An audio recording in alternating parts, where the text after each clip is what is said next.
En este canal he hablado de aviones que fracasaron por todo tipo de razones.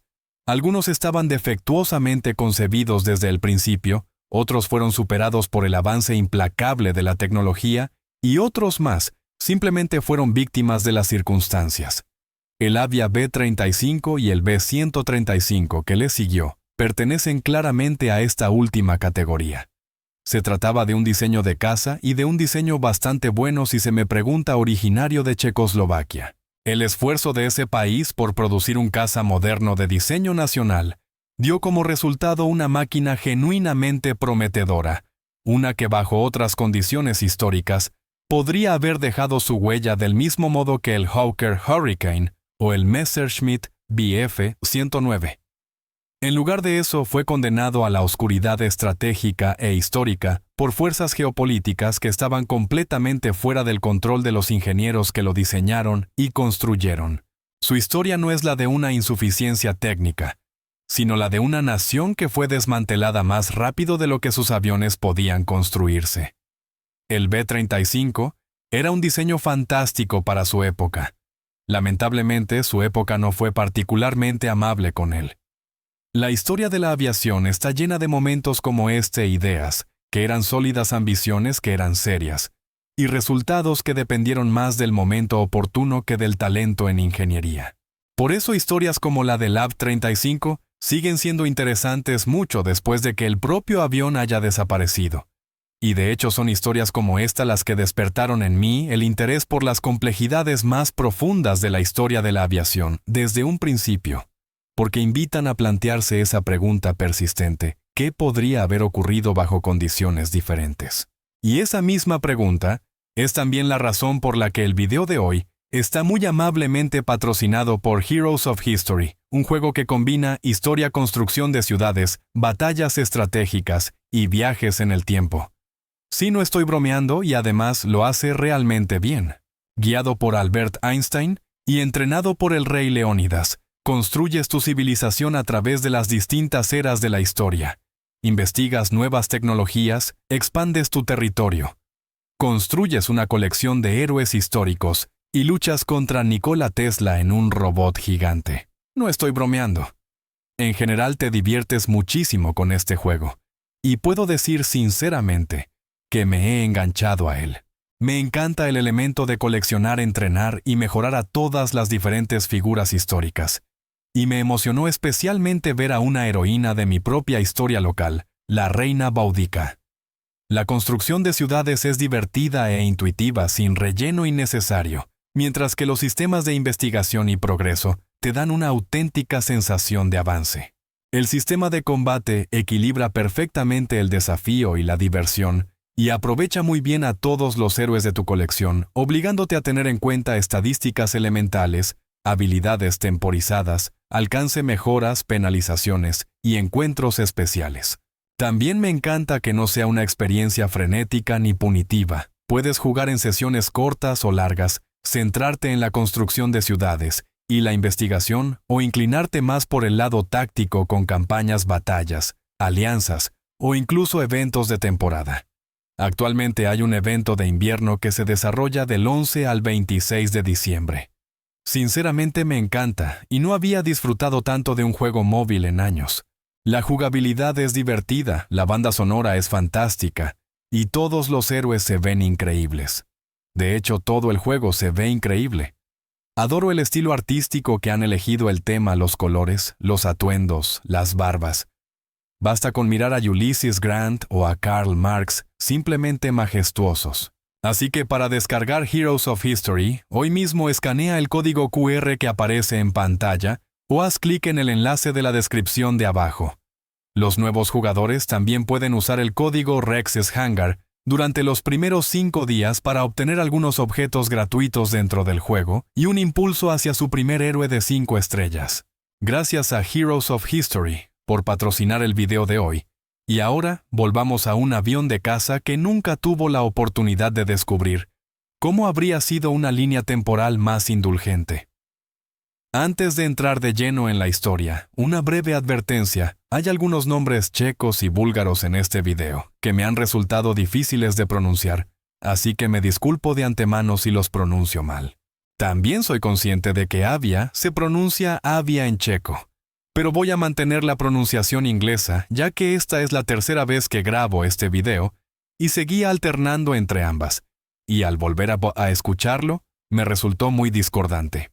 En segundo lugar, esto es una especie de mini análisis en profundidad del tema porque quería hacerle justicia, aunque no existe un registro fotográfico completo de estos aviones, por razones que se harán evidentes muy pronto, por lo que en algunos momentos el video puede parecer una presentación de diapositivas elaborada. Iba a añadir renders en 3D de los Avia, pero debido a un problema reciente con mi ordenador, no puedo hacer mucho trabajo en 3D hasta el año nuevo. Y dicho esto, la historia del Avia B-35 comienza en 1936, cuando el Ministerio de Defensa Nacional de Checoslovaquia en adelante, conocido como el MNO, lanzó el programa de construcción de prototipos 23-308. El programa establecía los requisitos para una serie de nuevos aviones destinados a modernizar la Fuerza Aérea Checoslovaca, y en lo más alto de esa lista, bajo la categoría Tipo 1, figuraba la necesidad de un caza monoplano monoplaza contemporáneo. No sería la primera incursión de Checoslovaquia ni de Avia en el diseño de monoplanos, ya que la empresa había producido anteriormente el B-3 y una serie de monoplanos ligeros, los BH-9, BH-10 y BH-11, pero para mediados de la década de 1930, estos modelos distaban mucho de ser de vanguardia. Si la nación quería mantenerse al nivel de los Bf-109 y los Hawker Hurricane que estaban surgiendo en el extranjero, era necesario algo mucho más capaz. 3 fabricantes de aviones presentarían propuestas. Aero de Praga ofreció el A-7, a veces listado como A-107. Se trataba de un diseño ligero construido en torno al modesto motor Volta Cigata IMR, de 450 caballos de fuerza, un V12 invertido. La lógica detrás de esta elección de un motor relativamente débil era que en caso de conflicto Checoslovaquia probablemente tendría dificultades para obtener combustible, y por lo tanto, un avión impulsado por este motor permitiría desplegar al menos cierto nivel de defensa aérea. La célula era mayoritariamente metálica, con superficies de control recubiertas de tela y estaba armada con un cañón montado en el motor y 2 ametralladoras BZ-30 en el carenado. Incluso prometía comodidades modernas como tren de aterrizaje retráctil, flaps hidráulicos, frenos neumáticos e instrumentación completa para vuelo diurno y nocturno. El segundo diseño provenía de, y espero decirlo correctamente, Českomoravská Kolbendaněk, una empresa conocida por disposiciones de aeronaves poco convencionales. Piénsese en ellos como una especie de equivalente checo de Blohm & Voss. Designado E-52. Su diseño era un avión de doble botalón, con una góndola central, y un par de motores Renault de 220 caballos de fuerza. Pequeño para un caza bimotor, tenía una envergadura de 11 metros y apenas 8,4 metros de longitud, y su configuración recordaba vagamente a lo que más tarde popularizaría el Lockheed P-38. Desafortunadamente se conservan muy pocos detalles de este diseño, por lo que no puedo ofrecer muchos más comentarios al respecto, aunque la falta de información no es especialmente relevante, ya que el MNO rechazó ambos diseños mencionados en parte, porque se apoyaban demasiado en la idea de cazas ultraligeros de estilo casi deportivo. En su lugar, el ministerio se volvió hacia Avia, que para entonces ya era un proveedor fiable de aeronaves militares. La propuesta de Avia era un monoplano de ala baja impulsado por el nuevo hispano-suiza HS-12I de 1000 caballos de fuerza, que ofrecía una estructura metálica limpia y un tren de aterrizaje retráctil. Esto estaba mucho más en línea con los diseños extranjeros y con lo que el gobierno checoslovaco esperaba igualar. Satisfecho con la propuesta inicial, el ministerio emitió una orden de compra para 2 prototipos, de lo que se convertiría en el Avia B-35. El proyecto quedó bajo la dirección de František Novotný, diseñador jefe de Avia y especialista en aeronaves militares, cuyo trabajo anterior incluía el Avia B-534, otro avión checo, que realmente necesito cubrir en algún momento en este canal. El trabajo de diseño comenzó casi de inmediato, y varios modelos a escala fueron sometidos a numerosas pruebas en túnel de viento, que en total abarcaron 104 ensayos separados para explorar configuraciones de radiadores planos de cola, formas del fuselaje, perfiles alares y geometrías de flaps. Posteriormente se construyó una maqueta a escala real, que fue presentada en la Exposición Nacional de Aviación en Praga, y con su tren de aterrizaje retráctil alas elípticas y un elegante radiador tipo ranura bajo la barbilla, parecía perfectamente capaz de situarse junto a los diseños más recientes de las demás potencias europeas sin ruborizarse. Sin embargo, la realidad intervino y lo hizo con rapidez, como tan a menudo sucedía en Europa, a finales de la década de 1930. Varios componentes críticos aún estaban en desarrollo, siendo el principal de ellos la planta motriz prevista que todavía no había entrado en producción.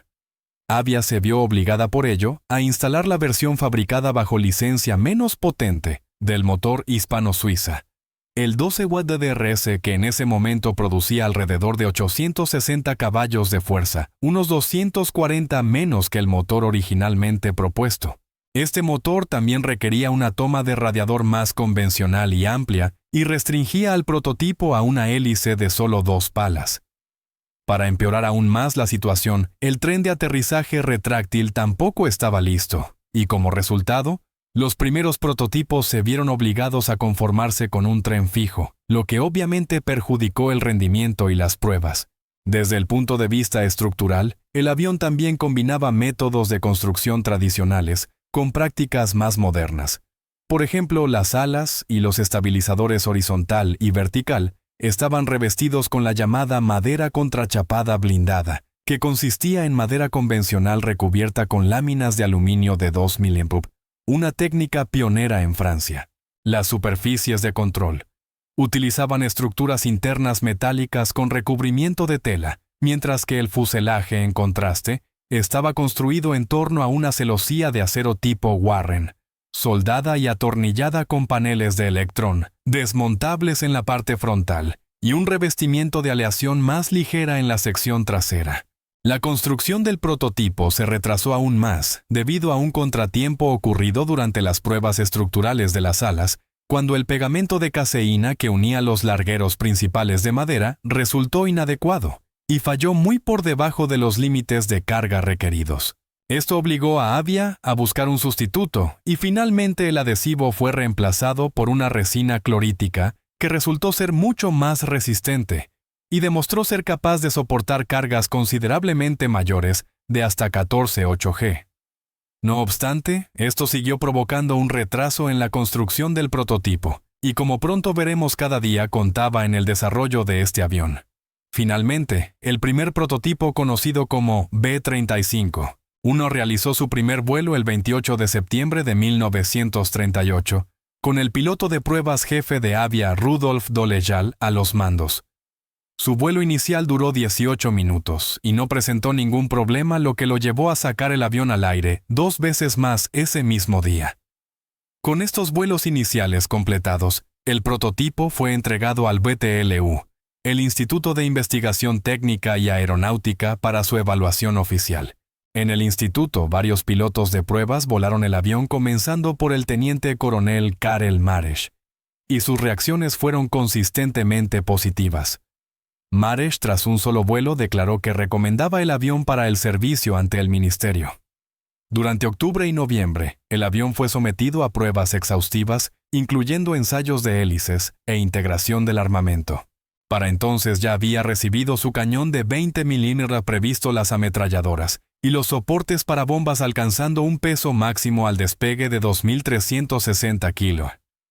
Desafortunadamente, es en este punto cuando otro golpe de mala suerte obstaculizó el desarrollo. El prototipo llegó a un final abrupto el 22 de noviembre de 1938. El piloto de pruebas del VTLU, el sargento Arnošt Kavalič, había comentado previamente lo difícil que resultaba volar el avión en comparación con los biplanos Avia B534, a los que estaba acostumbrado, algo que muchos otros pilotos de pruebas nuevos en monoplanos de altas prestaciones también estaban experimentando. Estas dificultades resultarían excesivas cuando Cavallich llevó el B-35.1 a una serie de pruebas de velocidad máxima. Al realizar una transición rápida hacia un viraje durante una de estas pruebas, una de las alas entró en pérdida, lo que hizo que el avión se precipitara violentamente contra el suelo, destruyendo por completo la aeronave y causando la muerte de Cavallich. A pesar de esta pérdida, el B-35 salió de la fase de pruebas con su reputación en gran medida intacta. Se habían completado 58 vuelos sin incidentes en Avia, y el accidente en el VTLU fue atribuido a un error del piloto más que a cualquier defecto estructural. La evaluación del ministerio señaló que el avión se acercaba a los estándares de sus contemporáneos extranjeros, como el Hawker Hurricane. Fue considerado una plataforma estable con buenas características de recuperación con carga externa y un comportamiento predecible en picados. Incluso equipado con el motor menos potente, el prototipo alcanzó los 485 km/h, y su rendimiento en el despegue en particular fue considerado excelente. Podía despegar en 190 metros sin flaps, o en solo 111 metros, utilizando apenas 10 grados de flaps. El diseño no era perfecto, y se señalaron algunas deficiencias, especialmente en la disposición de la cabina y en el sistema de combustible. Pero se trataba de problemas menores que podían corregirse fácilmente en el siguiente prototipo, el B-35.2, que voló por primera vez el 30 de diciembre de 1938. Esta segunda máquina introdujo también un cambio en el fuselaje detrás de la cabina, sustituyendo el revestimiento metálico por uno de tela. No está del todo claro si esto se hizo para simplificar la construcción o para ahorrar peso debido a la planta motriz más débil, ya que las fuentes que describen esta parte de la estructura son escasas y en ocasiones contradictorias. Sin embargo, las fuentes sí indican que para entonces el Meneo ya había realizado al menos un pedido de 10 B-35, armados con un cañón montado en el motor y un par de ametralladoras sincronizadas de 7.92 mm. En circunstancias normales, esto habría llevado el desarrollo del avión a una fase de preproducción completa y posteriormente a la producción en serie. Sin embargo, el accidente del primer prototipo desencadenó una prolongada disputa sobre la responsabilidad, específicamente sobre quién debía pagar por el avión destruido. Este asunto se prolongó hasta junio de 1939, momento en el que la situación en Checoslovaquia había cambiado de forma tan drástica que el pedido solo existía ya como una formalidad técnica. Quienes conozcan la historia probablemente ya estén familiarizados con la cronología, pero la reiteraré brevemente por relevancia. El 1 de octubre de 1938, es decir, entre 8 y 10 meses antes, Alemania anexionó los Sudetes. Poco después, siguió el primer laudo de Viena, que transfirió territorios fronterizos adicionales a Hungría y Polonia. Luego, el 14 de marzo de 1939, Eslovaquia declaró su independencia, dividiendo efectivamente el país en dos.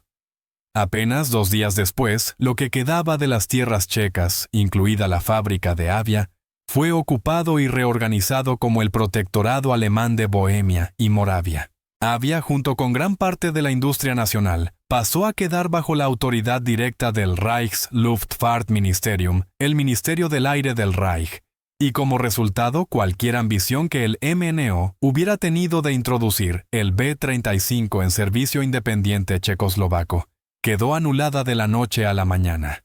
Durante este periodo de inestabilidad, expertos de Alemania y de sus aliados visitaron Avia para evaluar el estado de su industria aeronáutica. Una delegación búlgara en febrero de 1939 presenció demostraciones tanto del Avia BK-534 como del B-35.2 y quedó impresionada solicitando documentación técnica y de fabricación. Como veremos pronto, su entusiasmo resultaría importante.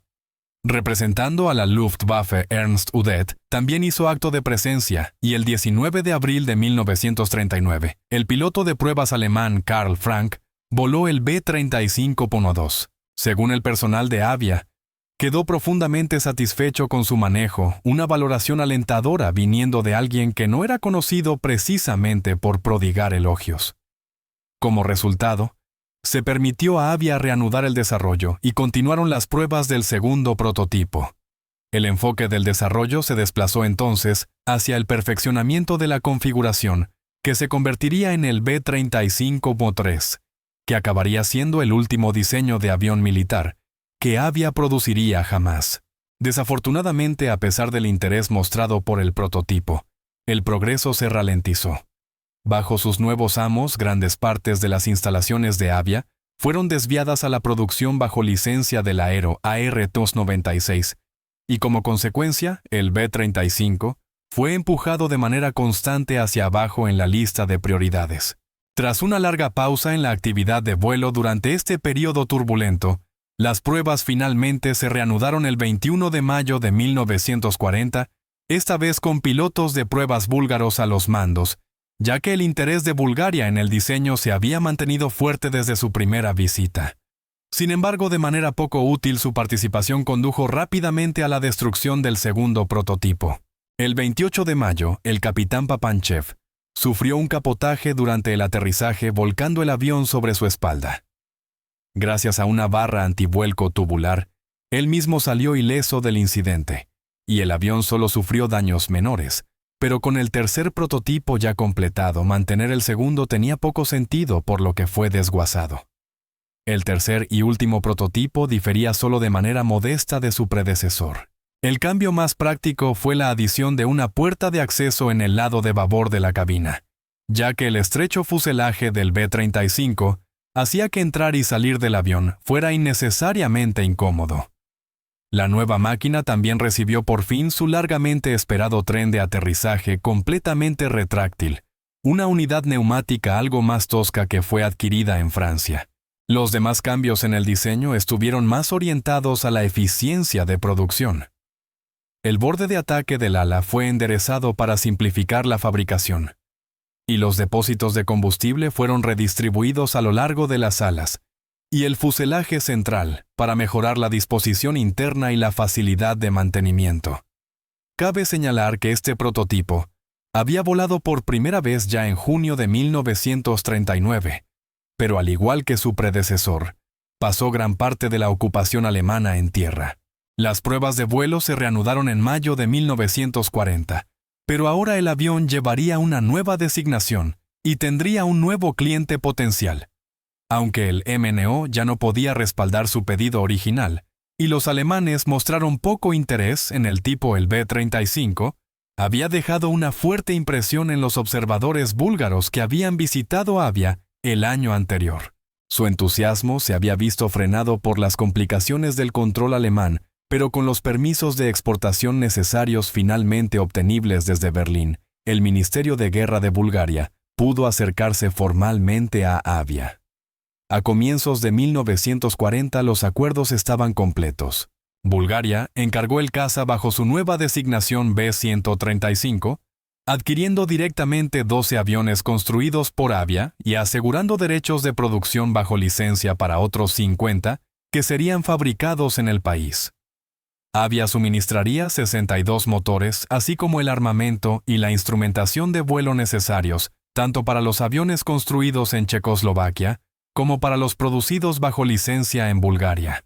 En servicio búlgaro, el avión recibiría la designación D-11 y el nombre de Lastovitsa, que significa golondrina. Era un nombre que prometía elegancia, aunque lamentablemente sería un nombre que el avión tendría dificultades para justificar. Impulsado por el motor hispano-suiza 12 Guna CRS, construido por Avia, el modelo de producción tenía un peso máximo cargado de 2.422 kilos. Ofrecía un alcance de alrededor de 550 kilómetros, una velocidad de crucero de 460 km/h y podía alcanzar una velocidad máxima de 535 km/h. Estas eran cifras de rendimiento excelentes para su año de diseño 1938, pero ya no lo eran tanto cuando finalmente entró en servicio. Para diciembre de 1941, aproximadamente, el 90% del pedido de Bulgaria estaba completado y a la espera de ser enviado, pero una vez más intervinieron acontecimientos de mayor alcance. En 1942 la guerra ya no era una sucesión ininterrumpida de victorias para Alemania, y el apetito de la Luftwaffe por motores se había vuelto insaciable. En consecuencia, Berlín intervino, y permitió que solo 35 de los 62 motores pedidos fueran entregados a Bulgaria, desviando el resto para su propio uso. Los 12 aviones que ya estaban completados fueron embalados en cajas y enviados a Bulgaria a finales de 1942. Incapaz de obtener los motores necesarios y ahora informada de que el armamento y la instrumentación también serían retenidos debido a una cancelación general de contratos entre entidades no alemanas y el protectorado, el interés de Bulgaria en el B-135 se desvaneció por completo. No se completarían más de 11 en Lovech, no se realizaron nuevos pedidos, y Avia cerró los libros de todo el proyecto con pérdidas. Aunque la producción ya había cesado y el diseño estaba esencialmente muerto, los 12 aviones que fueron entregados a Bulgaria todavía entrarían en servicio y fueron aceptados oficialmente el 28 de agosto de 1943. Para entonces, sin embargo, el diseño ya mostraba claramente su edad. Su motor hispano, que había sido adecuado en 1938, resultaba decididamente insuficiente según los estándares de 1943. Los pilotos de pruebas también criticaron el tren de aterrizaje rígido que hacía incómodo el rodaje. Era una queja menor por sí sola, pero que no ayudaba a la reputación del avión de ser menos refinado que sus contemporáneos, que también estaban en servicio en Bulgaria en ese momento. El armamento pertenecía a otra época. Un único cañón de 20 milímetros y 2 ametralladoras de calibre de fusil podían haber sido perfectamente competitivos al comienzo de la guerra, pero resultaban totalmente insuficientes frente a los aviones de las fuerzas aéreas soviéticas o aliadas que se estaban desplegando 4 años después. En combates simulados, las deficiencias del B-135 se hicieron aún más evidentes, aunque se comportaba bien durante acrobacias normales. Las modificaciones realizadas en el diseño del ala habían introducido claramente defectos, y su rendimiento caía bruscamente cuando se lo maniobraba de forma agresiva. En uno de estos enfrentamientos de entrenamiento, un ala llegó a doblarse y comenzó a agrietarse, obligando al piloto a interrumpir las maniobras y aterrizar de inmediato. Tras este incidente, el tipo fue sometido a estrictas limitaciones de rendimiento, lo que eliminó de facto cualquier posibilidad de servicio en primera línea. Como resultado, los B-135 fueron relegados a unidades de entrenamiento, pero incluso allí languidecieron.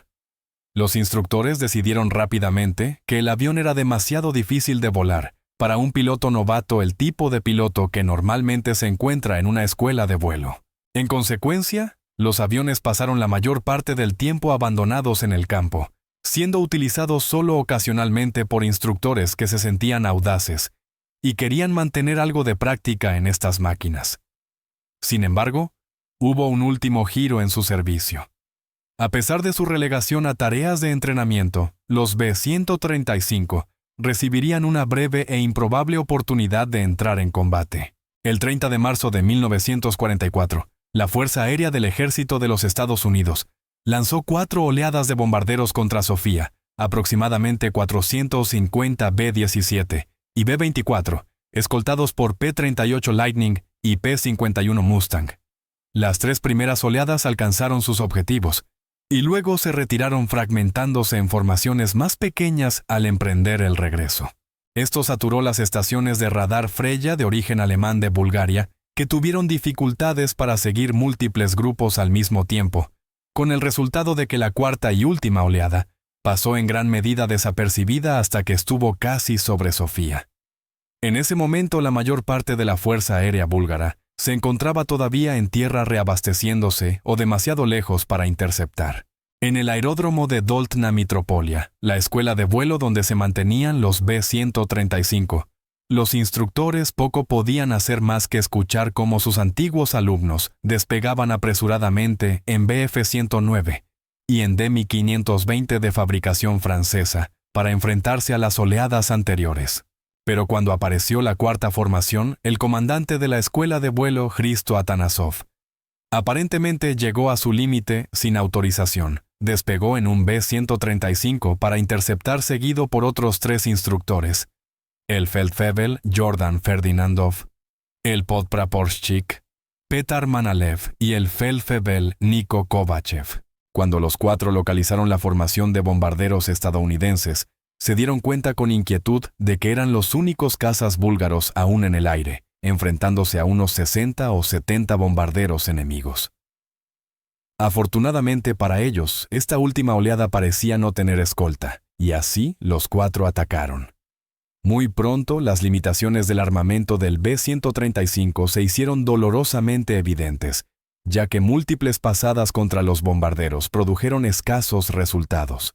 Sin embargo, cuando los bombarderos estadounidenses se dieron la vuelta tras lanzar sus cargas, Atanasov y Ferdinandov concentraron su fuego sobre un B-17 o un B-24, las fuentes difieren, y finalmente lograron incendiar dos de sus motores.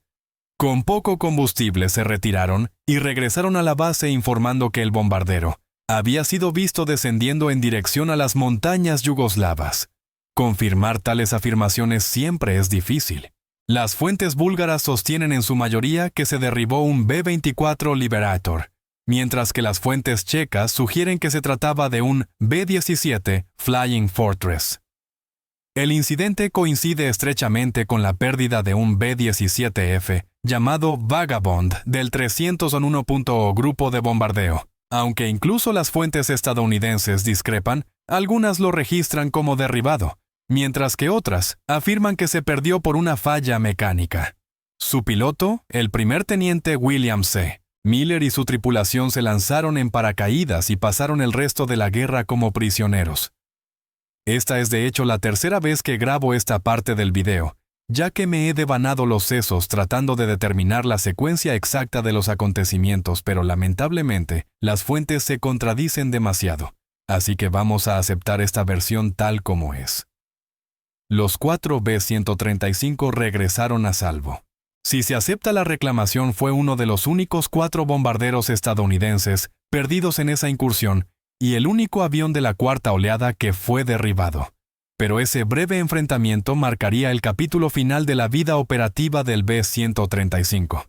Los 12 aviones nunca volvieron a ser enviados al combate y terminaron la guerra en gran medida abandonados en su aeródromo. Su destino final llegó en 1946, cuando fueron utilizados como blancos reales durante prácticas de ataque aire-tierra, y ninguno sobrevivió. Así llegó a su fin el último proyecto de caza previo a la Guerra de Avia, un diseño concebido para poner a Checoslovaquia al nivel de las grandes potencias y que mostraba todas las señales de poder competir con lo mejor de su generación en su momento. Sin embargo, fue superado por el desmembramiento político de su país, incluso antes de que la guerra comenzara. Su segunda oportunidad ofrecida por el interés búlgaro fue anulada por las exigencias industriales alemanas, y cuando el avión finalmente llegó a su cliente, ya estaba anticuado, falto de potencia y producido en cantidades demasiado pequeñas como para tener importancia real. Pero al menos tuvo un breve destello de gloria un avión checoslovaco pilotado por un búlgaro enfrentándose a bombarderos estadounidenses sobre Yugoslavia.